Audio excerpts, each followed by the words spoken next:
Rudy waded through the shallow waters, looking over his shoulder to see if his pursuers were tracking him now that he'd left the land and stopped leaving a trail. He couldn't see them, but he could definitely hear their howls. He cursed.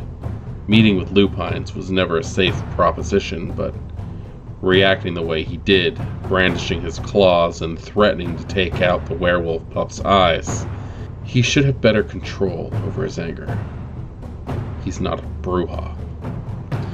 The gangrel was no expert when it came to sensing the unseen, but he knew the pack was close. He was still miles from Copenhagen and would never make it on foot. Stopping for a second, he surveyed the night air and then the waters beneath him.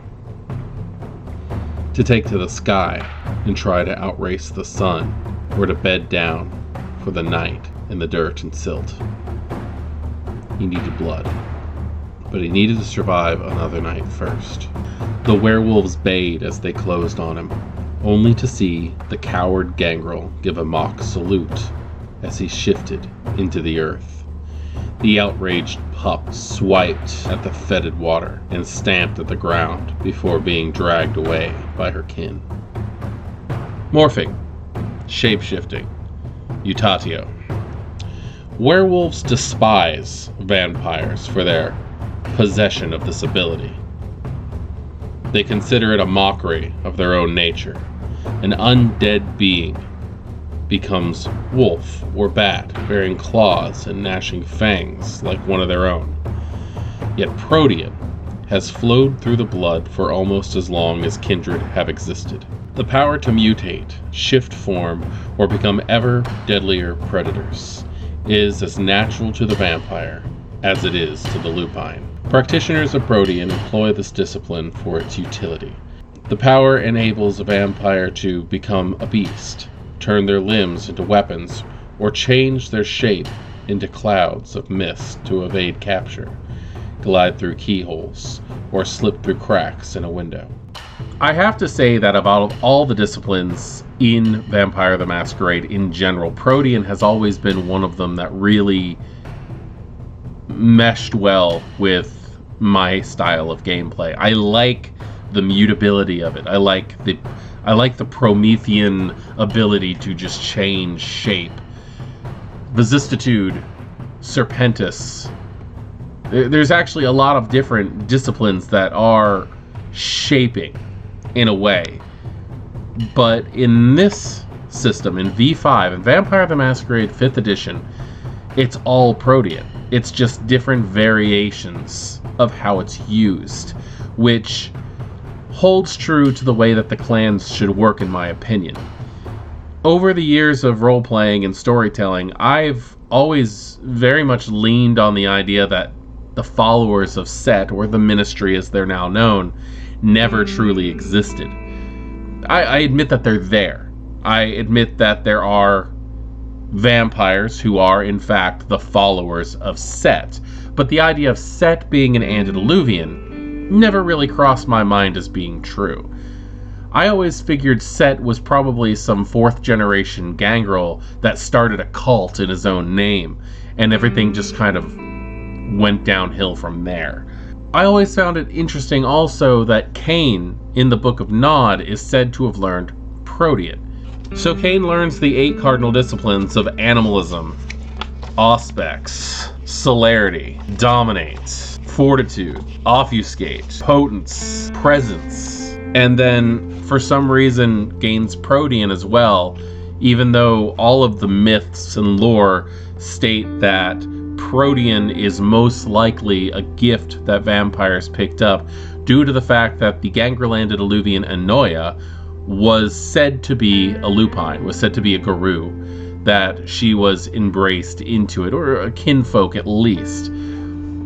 But for some reason the Book of Nod states that Cain learned Protean before he then created the others. So the mutability in the blood underlies that there may very well be a common ancestor when it comes to wolves. And given the fact that we're talking about, for the most part, Abrahamic religions when we look at Vampire the Masquerade, because we're looking at the whole Cain and Abel story, there might be some truth in the idea that they are not that far separated from origin. So I'm not here to get into the philosophy of Vampire the Masquerade or anything. Maybe that'll be a thing later. But for right now, I want to focus on Protean, this amazing, beautiful, mutable discipline that allows us to turn into snakes and bats and wolves, take on large xenomorph-like forms in the older editions. Because does anybody else remember that Vampire the Masquerade was originally going to have a tie-in role-playing game called Alien the Invasion, which they tied Vampire to Alien, like Ridley Scott's Alien movie franchise. Vampire is the cornerstone liftoff point for pretty much everything, for what White Wolf originally was, what the world of darkness has become. And Vampire has this very interesting start-off point for pretty much all genres in the world of darkness. Werewolf obviously is highly connected to Clan Gangrel. The necromancers of Clan Giovanni, the Cappadocians, the Hecata nowadays are connected to Wraith the Oblivion. Tremere, highly connected to Mage the Ascension. The Fae had Ravno connections originally, and so on and so forth. It goes. But Tzimisce were connected to xenomorphs and the whole Alien the Invasion. It was highly suggested in the past that a Tzimisce with Viscitude was what happens when an alien infects a vampire.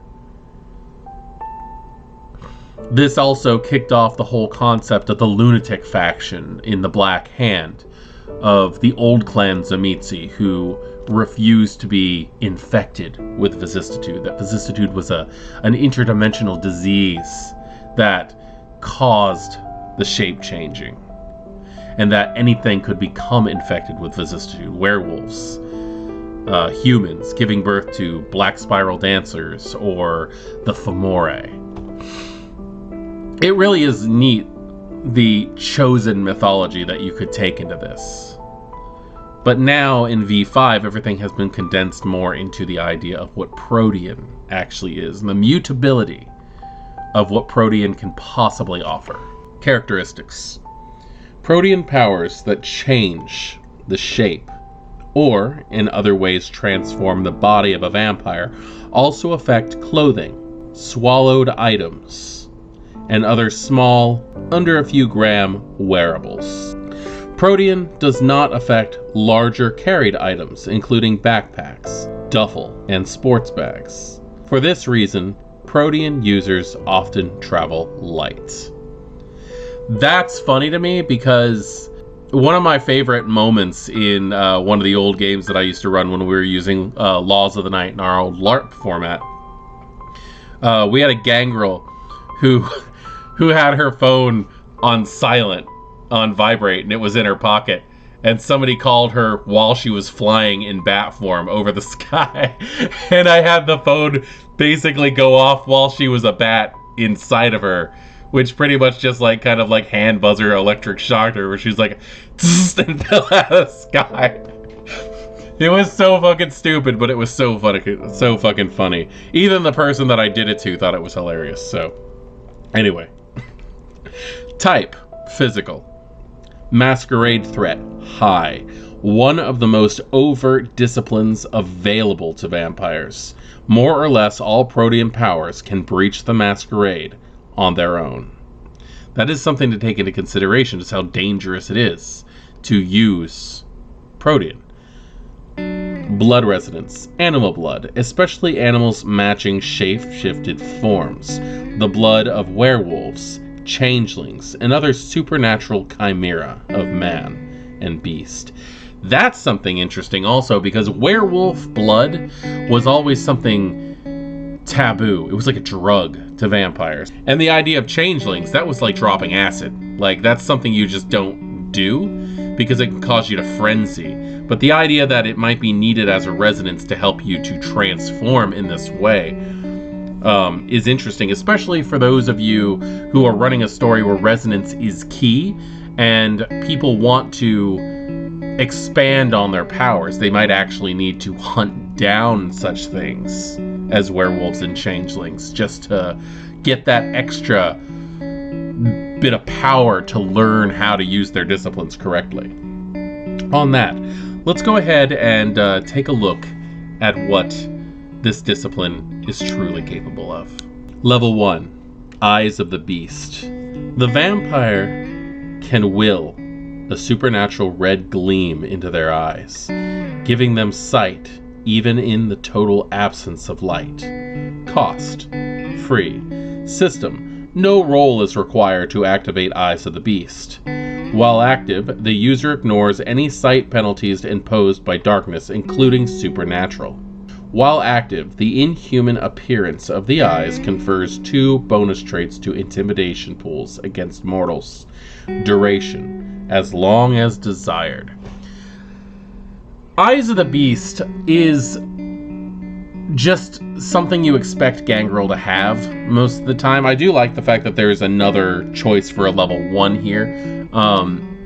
But the intimidation boost was always something that I truly enjoyed. I love the idea of getting that 2 traits up, in intimidation when you're dealing with social conduct.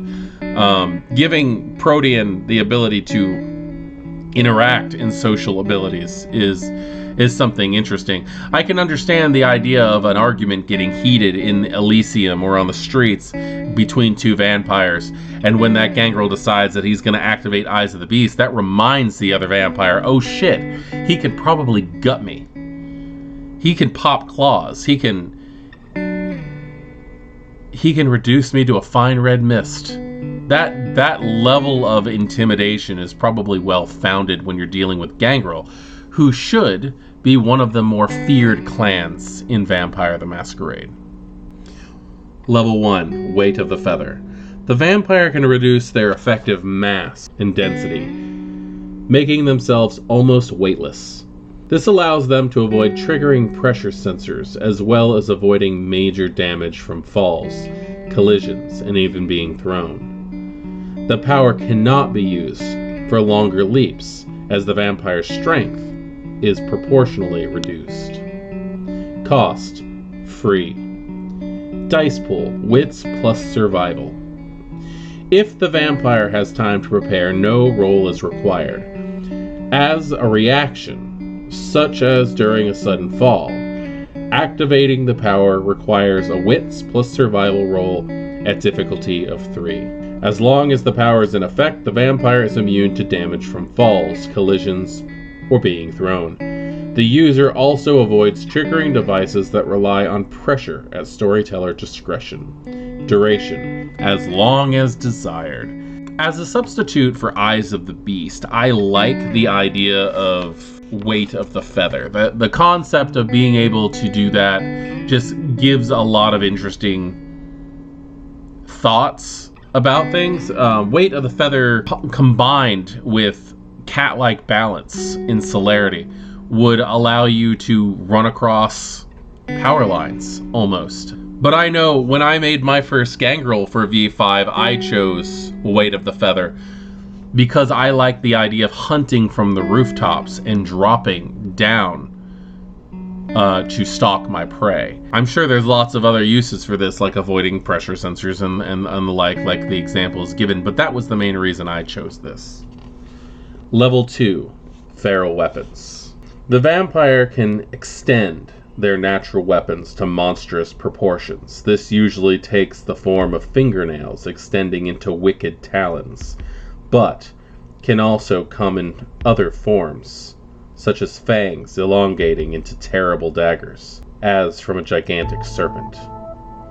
Cost, 1 rouse check. System, no skill roll is needed to activate this power. When activated, the vampire adds a +2 modifier to their brawl damage and causes aggravated damage to mortals. Superficial damage inflicted from feral weapons is not halved. Duration, 1 scene. There was also an errata when it came to feral weapons, which I would like to point out here. Change. When activated, the vampire adds a +2 modifier to their brawl damage and causes aggravated health damage to mortals. Superficial damage inflicted with feral weapons is not halved. 2. When activated, the vampire's natural weapons of choice become light piercing brawl weapons with a +2 modifier to damage. Vampiric bites still only deal 2 points of aggravated damage despite the number of successes, but do not suffer the cold shot penalty. Superficial damage inflicted by the user's natural weapon is not halved, while feral weapons is active. In the old books, feral weapons was originally feral claws, and you could pop claws, that's what we always used to say, I'm popping claws, from your fingers or from your toes. It always gave that little extra modifier. In LARP, it allowed us to add sharp to our physical trait, so it gave us a +1 in brawling situations. A +2 and causing aggravated damage to humans and superficial damage to other supernatural creatures but cannot be halved is a benefit. I kind of miss the concept of I'm dealing aggravated damage to anything that comes near me, but this is also something that is rather acceptable to me for the way that this is run. Feral weapons is just, it's an iconic gangrel power, obviously, and it is one of those things that would cause you to be the most feared. Now, there is another level 2, but that other level 2 is located in the Vampire the Masquerade 5th edition companion. Level 2, Viscitude. Amalgam, Dominate 2. Rare outside Clan Tzimisce. This power allows the vampire to demand obedience of their own flesh. Skin, muscle, and even bone can be sculpted or warped out of shape. The end result sometimes unnervingly beautiful, but just as often monstrous. Skilled users can craft bizarre characteristics or reshape their entire body, though larger transformations exact a heavy toll on their physique. Kindred who use Viscitude create everything from useful body tools to expressive ornamentation. Dice pool, Resolve plus Protean.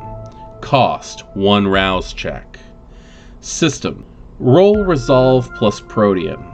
Every success on the roll allows a single Viscitude change to be made to the user, though the total number of changes cannot exceed the user's Protean rating, no matter the number of applications or successes.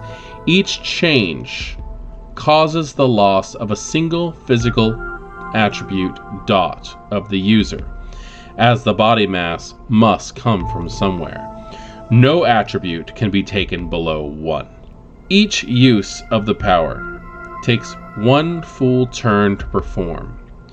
Potential Viscitude changes are listed below. Redistribution.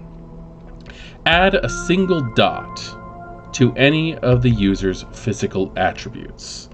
This cannot cause any attribute to exceed 5 dots. These changes are visible, but not masquerade threatening. Weapons. Once per subject only.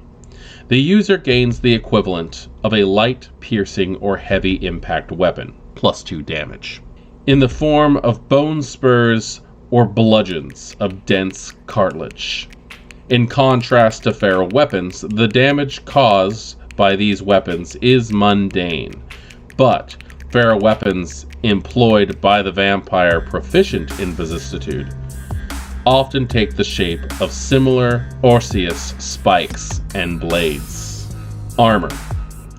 1 attribute point can be turned into 2 points of armor value, with an upper limit of 6 points of armor. This often takes the form of reinforced subdermal, reinforced bone, or layers of fat and cartilage, and appears increasingly inhuman as the points so allocated increase. Appearance. The user can change their appearance either for the sake of hiding their identity, enhancing their looks merit, or to mimic someone else. This is a time-consuming affair, taking an entire scene to perform, and requires a dexterity plus craft test in order to succeed. Difficulty is 3 to hide someone's identity, 4 to increase a looks. Each level of the merit counts as 1 change. And 5 to mimic a specific person. A failure on the test yields no result, but the attribute dot is still lost, while a total failure causes the looks merit to drop 1 level, potentially turning it into the flaw, if at baseline. Nosferatu are unable to use the aspect of this power for anything but hiding their identity. Other changes. More creative uses of this power, such as creating a secret pouch somewhere on the body or moving eyes around, are beyond the scope of these mechanics, and the storyteller needs to decide on the number of changes and attribute points lost required, and the difficulty and time required for the operation. Dexterity plus craft and intelligence plus medicine are the most important roles in these cases. Changes can be mended as aggravated damage, with each change equivalent to a single level of damage, restoring lost attribute points accordingly. Duration, permanence. The fact that they took the concept of malleable visage, which was the original first level of Viscitude, and bonecraft, and made it so that it was 1 level of a discipline that you could only use on yourself, and called it Viscitude, which literally means change, is so awesome. I love the old Viscitude. I've never really read a version of Viscitude that I don't really like. There are details in V5's Viscitude that I don't like, and we will get onto that as soon as we come to it, because I believe it actually takes in consideration on Fleshcraft, which is a level 3, which again we will get to. But the fact that they took Malleable Visage and Bonecraft and said, I'm going to mold this together into one thing and just make it Viscitude, the level of Protean, works incredibly well for me. I want to play as Amitsi so fucking bad. I want to find a storyteller who will let me do this, who's running V5, but unfortunately I have not, as of yet, found anybody who is doing that. I have a hard time playing online games, unfortunately. I like to be there for that kind of thing, but I am open to the experience. But God, I want to play as Amitsi so damn bad. Level 3, Earth Meld. Becoming one with the soil, the vampire sinks into the earth, unless in torpor the vampire rises again the following night. Cost, 1 rouse check. System, no test is required, but the vampire must be on natural surface, rock, raw earth, grass, etc. This power does not work on concrete, asphalt, or other artificial surfaces. It takes a turn for the vampire to sink into the earth, leaving carried objects behind atop the soil. While in the earth, the vampire is aware of their surroundings except during day sleep. At those times, disturbances, such as digging or loud noises, awaken them, or not as with all vampires. I'm not exactly sure what the flow of that sentence should have been, but duration, 1 day or more, or until disturbed. Earth Meld is another one of those like quintessential you need it gangrel powers. I played a gangrel for a very long time who did not have Earth Meld to start out with. I wanted to be able to work my way up to it, and I actually ended up sleeping in a drop ceiling. If those of you who do not know what that is, it's when you have the framework of a ceiling with the pushable like foam tiles, so that you can get up and do wire work and stuff in there. I knew of a public bathroom that was in existence in the real world in the city that we were playing in, that had a drop ceiling that had kind of like a hard shelf up top for maintenance. And my Gangrel character, until I had Earthmeld, used to go into that public restroom every day before dawn, climb up up above the tiles, put it back there, and I used to torpor up there. And oh my god, my storyteller could have been so mean and said that, yeah, a maintenance worker found your dead body lying there during the day. I'm very lucky she never did that, but she very well could have, and I couldn't have been mad because that was just my only idea of where the hell to go when I didn't have an established house or a haven or anything like that, until I got Earthmeld. So yeah, Earthmeld is a great thing to have. Level 3, Shape Change. The vampire can assume the shape of an animal roughly the same size as their original mass. The vampire can only change into one type of animal, usually a wolf, sometimes a large feline or a giant snake, usually one associated with their clan, or the type of prey they most commonly feed on. The animal, while usually a spectacular example of their species, shows no signs to the mundane observer of being supernatural. Cost: 1 rouse check. System: no test is required. The transformation takes 1 turn, during which the user may take on other actions. Upon transformation, the vampire gains the physical attributes, senses, and native skills associated with the animal, and also gains the animal's natural limits of communication, manipulation. Most animals can carry one thing in their mouths, and so forth. The vampire can use other disciplines at storyteller's discretion.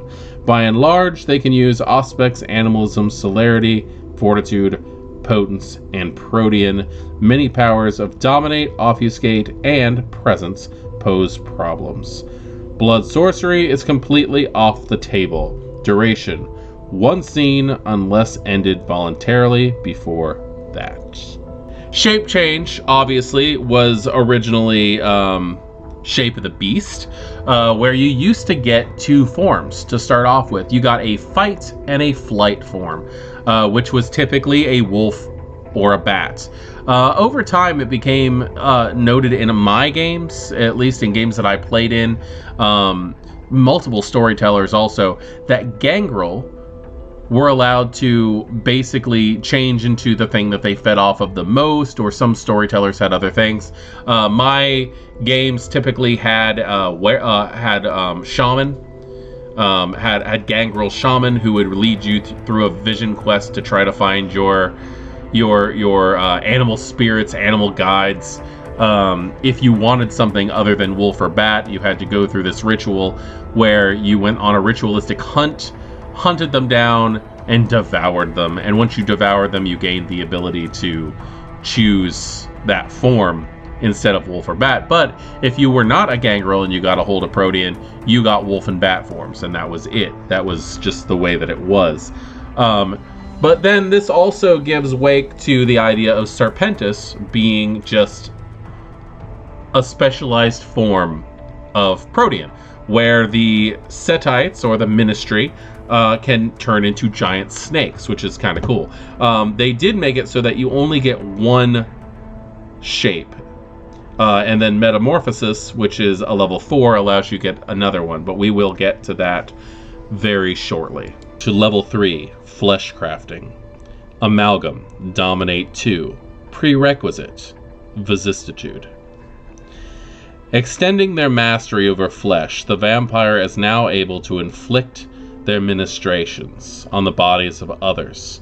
The power is rightfully feared, as many of its users have the reputation for inhuman torture, though some employ it to great effect to enhance or adapt their servants and allies. Dice pool: Resolve plus Protean versus Stamina plus Resolve. Cost: 1 rouse check. System: in order to use this power, the user must be able to work undisturbed on the subject, who thus either needs to be willing or restrained. For a willing subject, follow the same system as Vicissitude.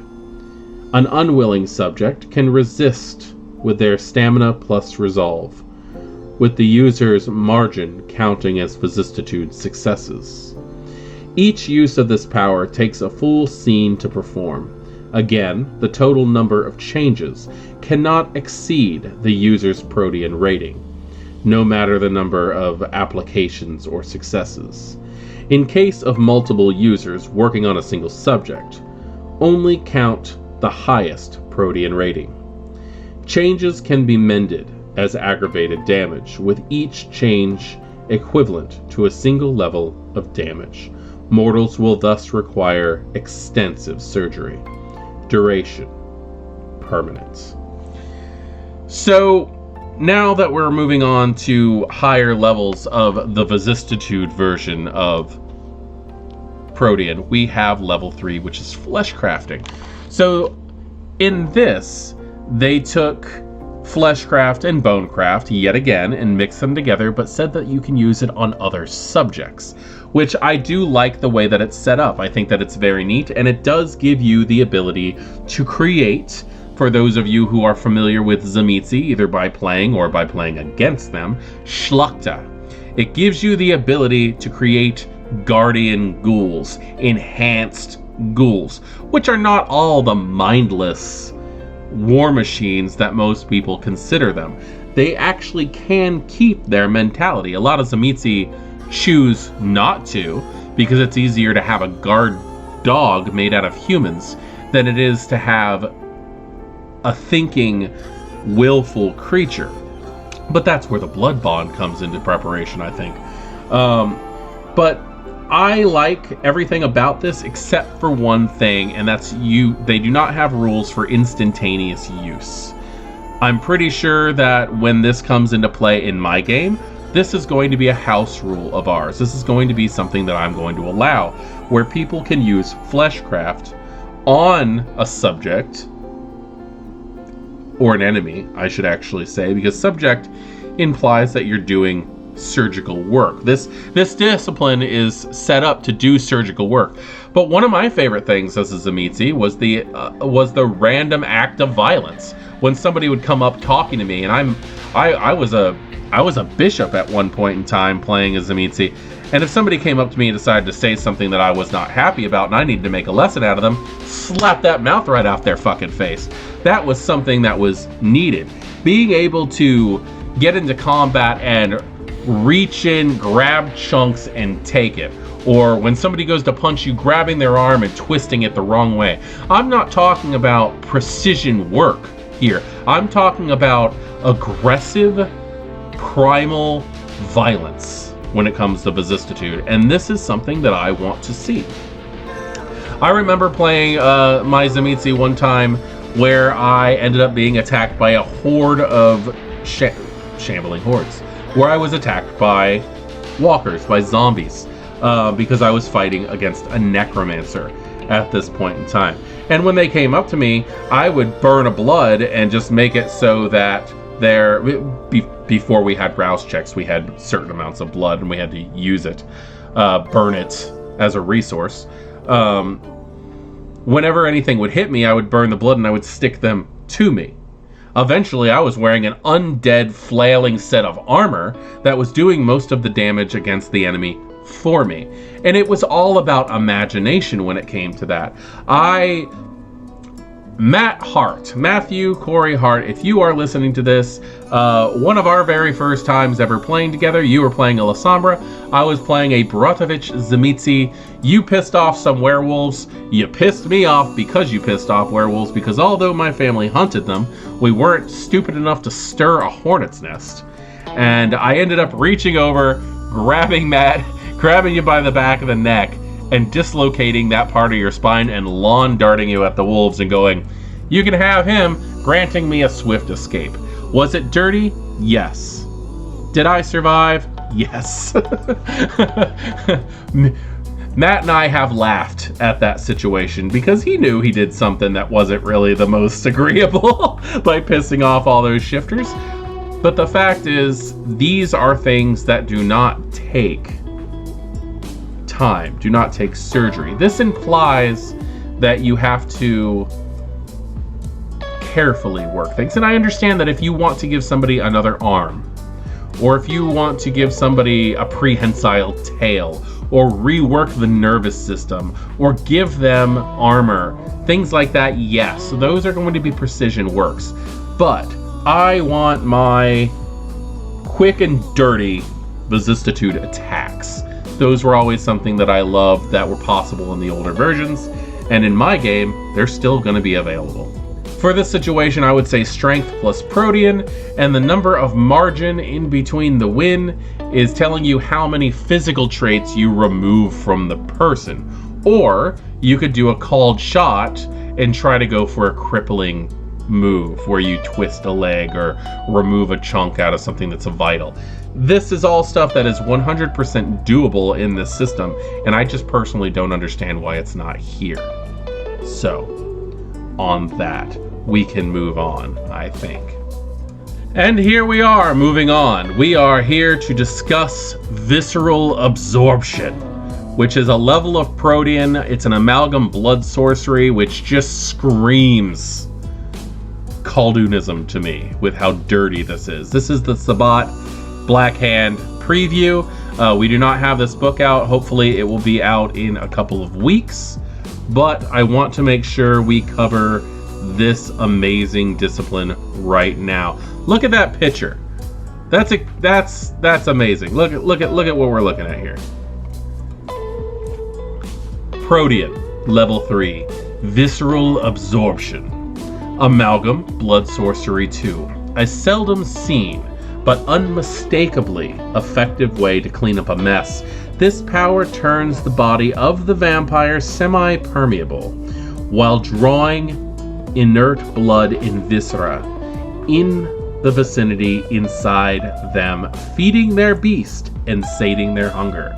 Other bodily remains, bereft of blood, crumble to ash or vanish in greasy smoke, while the vampire using the power draws blood and gore to themselves. The surrounding area is left remarkably clean, and the Sabbat able to employ this ability use it as a way to cover their tracks with great effect. Cost: 1 rouse check. Dice pool: strength plus Protean. System: the use of this power requires at least one dead body in the area of effect, roughly an area extending 5 meters in all directions from the user. The vampire rolls strength plus Protean and is able to absorb the blood and eradicate the remains of one body per success rolled. The state of the body is of no significance so long as it is fresh, and some body whose remains are little more than a red smear will be consumed. The user sates 1 hunger per body affected, but cannot sate more hunger per use than their blood sorcery rating, nor can they reduce it below 1 through this power. Using this power takes 1 turn per body absorbed. It should also be noted that while efficient in getting rid of evidence, the power is extremely overt while in use, as the user becomes a literal vortex of blood and viscera. Vampire remains aren't affected by this power. Duration: 1 turn per body. This is a fun discipline. This is one of those things that they were saying, like, vampires of the Camarilla or the Anarchs probably wouldn't use because it's more dirty. It's something that could very well give you stains, just by the action. But it's such a good, like, the idea of the Sabbat cleaning up their own messes is something that I have to kind of wrap my head around, but they're also not wanting to get caught by the Second Inquisition. Like, this is a good way to weasel around other territories for your enemies without getting caught, without having that pop up. The idea of, oh, these people disappeared is a lot better than, look at this obvious Sabbat attack. Somebody who is not following the path of humanity did this. I cannot wait to see more powers in this. I am not going to listen at all to the crap that this book says about it being NPC only.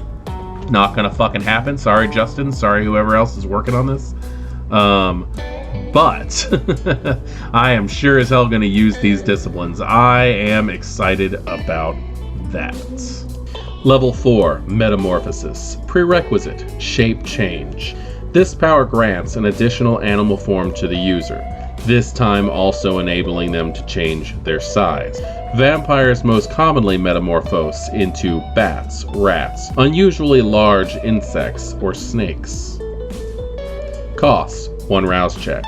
System, same as shape change. Duration, 1 scene unless ended voluntarily before that. So, Metamorphosis just became the shape of the beast continuation. The flight or fight form. I think in this situation I would probably want to take a flight form because having something smaller that can easily get away is valuable. You do want that escape choice. In the old games, we used to have a rule where your fight form could be no larger than a buffalo, and your flight form could be no smaller than your hand.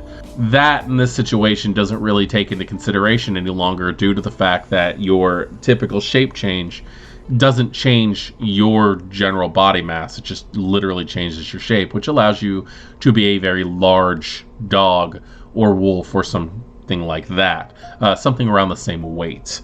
And it's a spectacular version of that creature. Where in this one, it does say that you can change your shape. It talks about smaller items such as bats, rats, unusually large insects, and snakes. So that is something to take into consideration when it comes to the idea of what your character is actually going to change into. Level 4, Horrid form. Amalgam, Dominate 2. Prerequisite, Viscitude. With a mastery of the body so complete that it surpasses natural limitations, the vampire can take on truly monstrous forms. Complete with vicious claws, protruding fangs, rigid features, and corded muscles. Although its exact traits can vary between occasions, the form often has an individual specific appearance that manifests every time this power is used. A vision of the user's beast made flesh. Some look like hellishly malformed animals. Some like demonic or atavistic. And some defy the sense of worldly familiarity. Many incorporate the traits of other vampires in nature, such as leeches, bats, ticks, and mosquitoes, magnified to grotesque proportions. Dice pool, none. Cost, 1 rouse check. System. Horde form takes a full turn to activate, during which time the vampire can only defend using their pre-horde form dice pool. This grants the vampire a number of free vicissitude changes. No attribute dots are lost, equal to their Protean rating. These can be spent in redistribution, weapons, or armor. Generous storytellers can also consider other changes such as wing-like membranes allowing the vampire to glide, extended limbs for reach, or other creative but fair uses. However, with the beast so close to the surface, any criticals rolled while in horrid form for any reason are considered messy criticals, and any frenzy test taken is done at a +2 difficulty level. The vampire also assumes an unmistakable inhuman appearance and is unable to communicate in anything but grunts, hisses, and roars. Duration, 1 scene, unless voluntarily ended sooner. Horrid form. Horrid form was always one of my favorite things. I didn't use it as much as I would have liked, but it was definitely something I took advantage of whenever I played my Tzimisces in the past. This is a lot different from the old Horrid forms because this gives a little bit more leeway into what your Horrid form actually looks like. While in earlier versions of the game, Horrid form did give you a little bit of leeway on description of what your character actually looked like in that form, the original concept was very much a xenomorph, like from the movie Alien. With oily black skin, extra fingers, bony knobs protruding from elbows and knees, spines, things like that. Where I do like the whole, like, your beast incarnate look, I do kind of miss that generalized idea of here's the base of what you should start with for that. Although I guess we really don't need the idea of using Alien as an example of what they look like. Another thing I don't really care for that much here is the idea that they can only communicate in grunts, hisses, and roars. But with the idea of someone who has spent the time to get Auspex, you could use telepathy as well. Also, the idea that Horrid form is only lasting for a scene kind of sucks also, because I remember at one point there was an idea of a coterie of Tzimisces who always stayed in Horrid form. That was just their way of life, that they felt that this was the next stage of vampiric evolution. They did not want to change that. They did everything. They did their hunts, they did their kills, they did their rituals, their downtime, all of it just was in Horrid form altogether. And the idea of this is just what they figure that a vampire should look like is just added a little bit to that. But I guess that is still possible. But the thing is, they have to continuously go into it every scene, and that kind of sucks, because typically the old rule was a scene or an hour, whichever ends first. Level 5, Mist form. The vampire gains the legendary power to turn into a cloud of mist, perceivable to the eye but untouchable by anything save fire, sunlight, and unnatural aggression. They can fit through pipes, crevices, and cracks, while strong winds might buffet them. No natural force can disperse the cloud. Cost: 1 to 3 rouse checks. System: no roll is required. The transformation takes 3 turns, though it can be sped up with additional rouse checks on a 1-for-1 basis. That's actually how all transformation scenes used to work in Vampire the Masquerade. Every type of transformation took 3 turns to do, because it was a full body thing, and you could speed it up by spending the extra blood. So it is interesting to see that they decided to do that with Mist form, but not with the others. While in Mist form, the vampire moves at a walking pace and perceives their surroundings through mystical means as if they're as normal. A vampire in Mist form cannot make eye contact or speak. They can use only those disciplines requiring no physical form or presence at storyteller's discretion. While in Mist form, the vampire can only be damaged by sunlight, fire, and immaterial supernatural attacks, such as some rituals. Duration: 1 scene unless ended voluntarily before that. So the idea of the vampire going and turning into mist is as old as one can imagine. Bram Stoker's Dracula did it, and I can't think of any gangrel that I've ever played that did not have it. One thing that is missing from Protean that I really wish was here under a Viscitude required thing, I wish there was an alternate where you could take blood form instead, where you actually turn into the liquefied, and you'd get all the same benefits as a vampire in Mist form, but the showing is a little bit different. It's more the description on that one, because blood form is more Tzimisces, where Mist form is more gangrel. Level 5, the Unfettered Heart. Having mastered the power of Prodean, the very inside of the user becomes malleable, almost viscous. The heart, seat of the vitae and unlife of a vampire, detaches and moves freely, if sluggishly within the chest. This makes the vampire exceedingly hard to stake, as the position of their heart changes nightly, and can even allow the user to free themselves from paralysis. Cost free system increases the difficulty of any non-combat test to stake the vampire by 3. In melee combat, only if the stake wielder rolls a critical win does the stake penetrate the user's heart. Even if staked, the user can make a rouse check and roll their strength plus resolve, difficulty of 5, once per hour. A win means they manage to free themselves from paralysis, and the stake is pushed out of their body.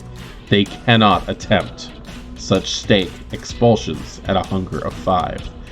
Duration, passive.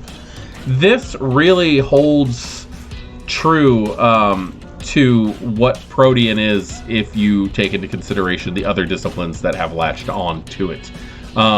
This is a completely new discipline. There is nothing that I've ever seen in any of the books that allows this kind of thing. But it does hearken to the idea of the Heart of Darkness, which was a level of Serpentis.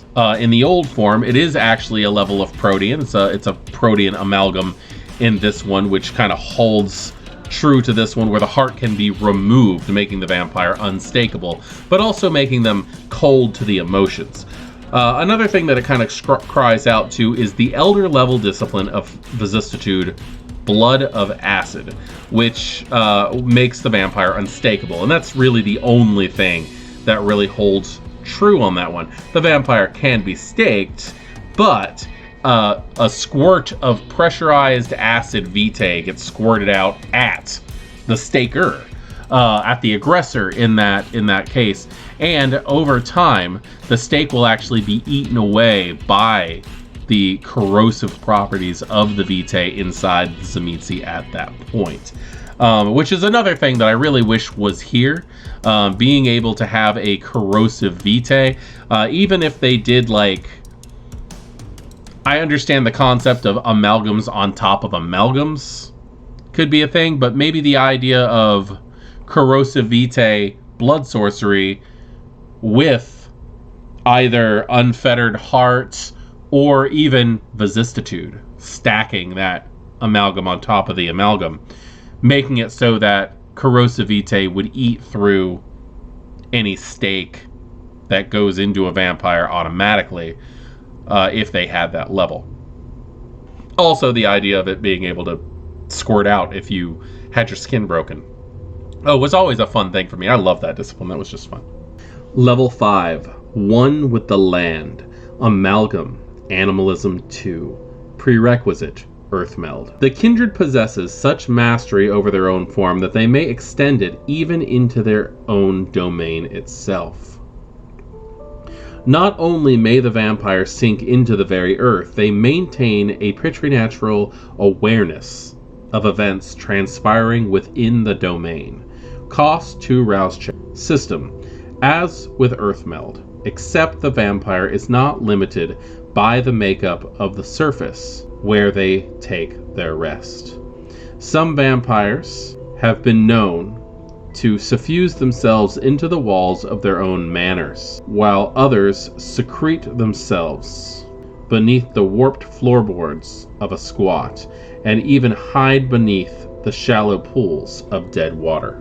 Additionally, in a distance of 1 mile in any direction from where the vampire's body has become one with the land, the vampire may elect to experience any sensory stimuli within that area, such as listening to a conversation therein, physically enjoying a lover's tryst, or catching a scent of a fire that an unruly mob may be stoking.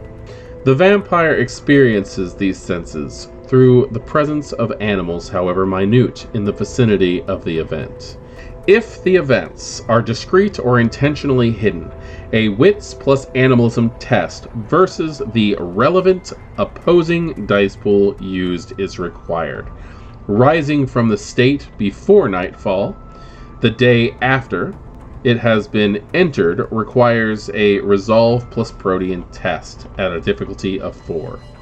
And even then, It can take up to an hour for the vampire to fully reemerge. A critical win allows them to rise instantly, however. Duration, 1 day or more, or until physically disturbed. This is the closest discipline that I have been able to find to actual Khaldoonism. And I love the fact that it is a Protean animalism power. It reminds me very much of Way of Spirit, where your eyes hollow and you just see in all directions and you know everything that is happening in a specific radius around where you are. And that really does feel like this, except it's primal. It's more dirty. It is something that I think fits better with Clan Tzimisce than the typical Way of Spirit. But the idea of what you can actually accomplish with this is so much fun. It is. I mean, I understand that I sound so immature when I'm saying that when I said this sounds fun or I love this, but it's a game and I'm having a great time with it. The idea of one with the land is just so... It's so Tzimisce, the whole "this is my land, I become one with the land, I bond with the land's spirits." And I would like to see more things like this that make up Khaldoonic practices in the future. And then we come to Protean level 5, the Heart of Darkness, Amalgam Fortitude 2. Practiced almost exclusively by vampires when the higher echelons of the Church of Set. This power enables a vampire to remove their own heart and store it outside their body. The vampire's flesh and bone warp as they reach their hand into their bare chest without the need for incision, after which point they remove the heart. This power is not without risks to the practitioner and can only be used by a vampire on themselves. The vampire typically places the heart into a ceremonial canoptic jar or urn, though there is no restriction as to where the heart can go. Many cult-minded kindred can take advantage to the fact the organ can retain vitae, and even slake their hunger from afar, by receiving ritualistic blood donations. For as long as it remains removed, the vampire is immune to staking attempts, unless a stake is driven through the removed heart. The vampire's emotions are detached, metaphysically and biologically. If the heart can be said to be the font of emotions, providing them with resilience against the beast's urges, but a remove from compassion and warmth. System. The power requires no roll, but inflicts 2 aggravated health damage to the vampire when removing their heart. No powers can be used to mitigate this damage, and reattaching the heart requires 2 rouse checks. Once removed, the vampire gains a 2 dice bonus to resisting frenzy, but suffers a 2 dice penalty on remorse rolls. If the heart is dealt aggravated damage equal to or greater than the vampire's health, they fall into torpor. If any extracted heart is destroyed, only possible with fire or sunlight, the vampire experiences final death. While the heart is removed, the vampire's body cannot be staked unless the heart is located and separately impaled, in which case the vampire falls paralyzed. If blood is fed to the heart, it will slake the vampire's hunger as normal, even blood bonding them, if fed kindred vitae from the vein. And the heart can be fed from in the same way, possibly leading to diablerie. The vampire is still susceptible to death via fire or sunlight, even without a heart. Duration, permanent, or until the heart is destroyed or returned. The Heart of Darkness has changed a little bit. You used to be able to do it on other people. In a couple of the versions that I've read, it can only be done on the night of the full moon. And there is also in the Vampire the Masquerade 20th anniversary version, if you have a specialization in a specific attribute, you are actually able to just do it randomly at people. You can do a physical challenge, your heart is mine, ha ha, Kali Ma, kind of shit. For those of you who are fans of Indiana Jones. And that is what this power has been commonly referred to in circles that I've played in, where you just Kali Ma through somebody's heart, or through somebody's chest, and you pull their heart out. And it's really not that much different as the idea of the thuggy cult in Indiana Jones and the Temple of Doom when you're using this power. I'd seen this power used on many occasions, but it really never hit me how useful it was until I read the Vampire the Masquerade novels for the Fall of Atlantis series, and the Setite Hesha gets shot with a crossbow in a cave, and they leave him there thinking that, oh, okay, well, this is the end of that vampire, he's gone. But he just waited for his aggressors to leave, and then he got up and walked away, which created a massive reveal later, because they let us see what was going on from that hunter's perspective while it was going on. And when the vampire walks back in the room, it's just fucking staked you. I know how this shit works. But apparently you don't know all the little details, such as if a vampire, specifically a follower of Set, removes their heart, you can't stake them.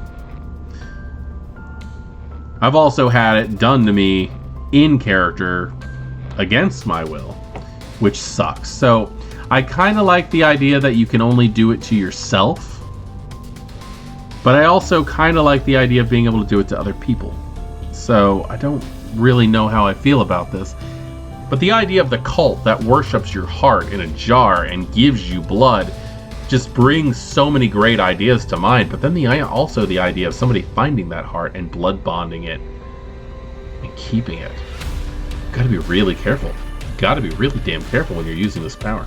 So, one of the reasons I'm glad that this discipline came up in the order that we're doing them now is because a couple of days ago on July 28th, one of our community members named Adam Atmore, who I got to play with him a couple of times on the online version of the game that I'm doing, and I really wish that I could have wrapped my head around playing online more, or at least storytelling online more, because he was just a fun addition to the game. I really wish he lived around my area so they could come over and continue playing his character. But he said, maybe it's the year my book was written, or maybe I just missed something, but Protean only has 8 options instead of 9 like other disciplines. The conversation goes on, but I did say I'm doing Protean this Friday, and we'll take a look. So that is what we have. In the core book, yes, Protean itself does only have 8 options, but Protean has drifted into other areas. There's levels in Pulse of the Blood Gods. There's several levels in the Companion. And I think that we are actually getting more for our money with Protean when it comes to this in Vampire the Masquerade 5th edition, because I just went over 15 levels of Protean. And I can think of, off of my head, more things that I would like to see. We only went through one discipline that was from the Sabbat book that's going to be coming out later on in a few weeks too. So we could very well be seeing more of that. And I hope so, since Viscitude was such an ingrained part of Sabbat lifestyle. Even if the concept of clans is dropped completely, I can see more Viscitude powers being used, or more Protean in general gifts being used in the Sabbat. So cross our fingers on that one. Give us something good. I cannot wait to see the outcome for the Sabbat book. That was our in-depth look at Protean, and I like it. I like the way that it's done. There's a couple of notes that I have, obviously, that I talked about. The way that flesh crafting can't be used in combat and stuff like that. But again, we're storytellers. We make up our own rules, right? So I'm going to probably have a conversation tonight with the game, with the cast of Thicker Than Water when they come over to continue on with our Sticks and Bones presentation, and discuss whether or not we think that sloppy flesh crafting should be allowed in our game or not. I personally am for it. I hope everybody else is too, but I will definitely have a nice conversation later and talk to you guys about that in an upcoming video. I am Voivode Maquette. This is our World of Darkness, and this has been an in-depth look, a rather long in-depth look at Vampire the Masquerade 5th Edition's version of Protean and its attached gifts. Thank you for joining me. Good evening.